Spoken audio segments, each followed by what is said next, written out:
Áður en við ætlum að fara að banna auglýsingar, ef við getum frekar að spá í hvernig við getum gert auglýsingarna þannig að allir séu sáttir. Ég meina, auglýsingin ekki ein og sér að fara að fá mig til þess að fá mér bjór, hún meira kannski að fara að segja mig hvernig bjór ég ætla að fá mér, ekki hvort ég ætla að fá mér bjór. En við þurfum ekkert endilega að vera að banna þetta. Ég alltaf að fara að fá mér bjór hvort þið er.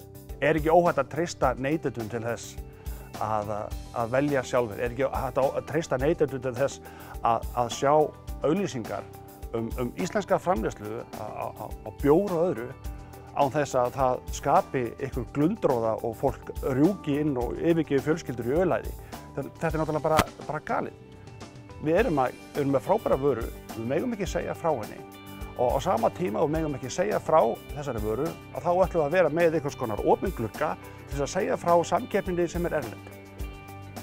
Við megum ekki tala gull eða Víking eða alla þessa frábæru íslensku framleiðslu en við megum horfa í andlitið á innfluttum aðilum sem eru auglýstar á fótboltaleikjum eða í tímaritum.